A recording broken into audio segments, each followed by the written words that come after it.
नमस्कार, मैं हूं राहुल शर्मा जेएम फाइनेंशियल से।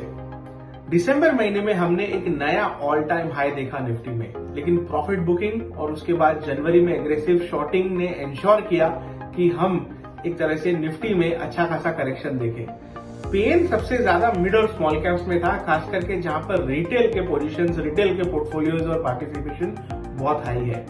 अब थोड़े से ग्रीन शूट्स निफ्टी में यहाँ पर बने हैं, जिनको देखकर हमें लगता है कि एक अच्छा खासा बाउंस बैक यहाँ पे बन सकता है। अब ये बाउंस बैक बड़ा रिवर्सल है कि एक बाउंस बैक ही है, ये तो मार्केट ही बताएगा। लेकिन लेवल्स की अगर मैं बात करूं तो 17,400 का लेवल एक बहुत ही इंपॉर्टेंट मूविंग एवरेज है। अगर हम मंथली चार्ट्स लगाए और 12 महीने की मंथली मूविंग एवरेज देखें तो 17,400 का लेवल एग्जैक्टली वो लेवल है जहां पर से निफ्टी ने बहुत बार सपोर्ट लिया है।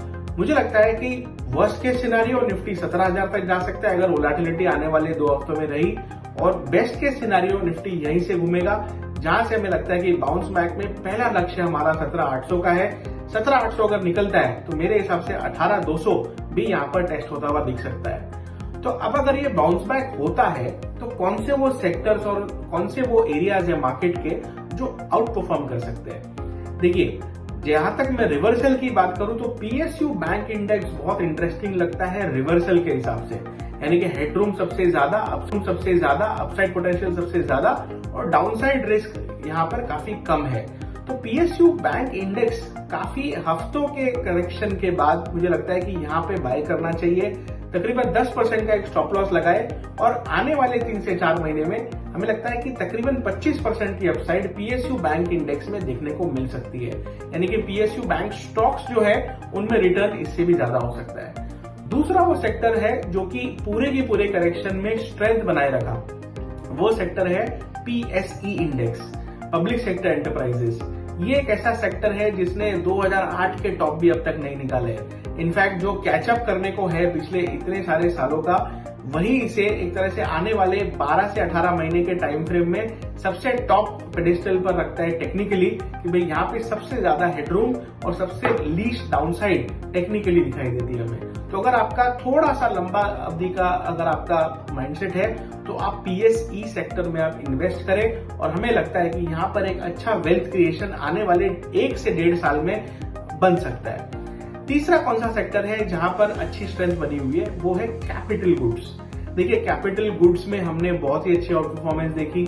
इनफैक्ट अभी भी काफी सारे स्टॉक्स में मोमेंटम बिल्कुल भी थका नहीं है। तो रेगुलर इंटरवल्स पर, मेरे हिसाब से रेगुलर सपोर्ट्स पर आप इनमें ट्रेडिंग अपॉर्चुनिटीज ढूंढे, डिप्स पर बाय करें, और मेरे हिसाब से ये रणनीति साबित हो सकती है। इसके बाद और कौन से वो एरियाज है जहां पर मार्केट में एक अच्छा पोटेंशियल रिवर्सल देखने को मिल सकता है। देखिए, निफ्टी आईटी ने एक अच्छा करेक्शन देखा और फाइनली हमें लगता है कि ये करेक्शन एक फॉलो अप बाइंग अपॉर्चुनिटी का मौका है, यानी कि जो अगला लेग ऑफ रैली यहां से शुरू होगा वो एक अच्छा अपॉर्चुनिटी के रूप में साबित हो सकता है। तो ब्रॉडली ये 4 सेक्टर्स है, 2 अच्छे मोमेंटम वाले, अच्छे स्ट्रेंथ वाले और 2 रिवर्सल वाले। रिवर्सल में हमें लगता है कि पीएसयू बैंक्स और साथ ही में आपके आईटी स्टॉक्स यहां पर एक अच्छा रिवर्सल देने चाहिए, और अच्छे मोमेंटम में हमें लगता है कि पीएसई और साथ ही में कैपिटल गुड्स वो सेक्टर है जहां पर ट्रेडर्स को खास करके इंटरेस्ट रहेगा आने वाले समय में। तो मैं उम्मीद करता हूं कि निफ्टी और आपकी जो ट्रेडिंग और इन्वेस्टमेंट जर्नी है आपकी प्रॉफिटेबल हो, फायदेमंद हो आने वाले समय में। हम यूं ही आपके इन्वेस्टमेंट और ट्रेडिंग जर्नी में जुड़े हुए हैं आपके हित के लिए। ये वीडियो देखने के लिए धन्यवाद। Thank you. Investment in securities market are subject to market risks. Read all the related documents carefully before investing.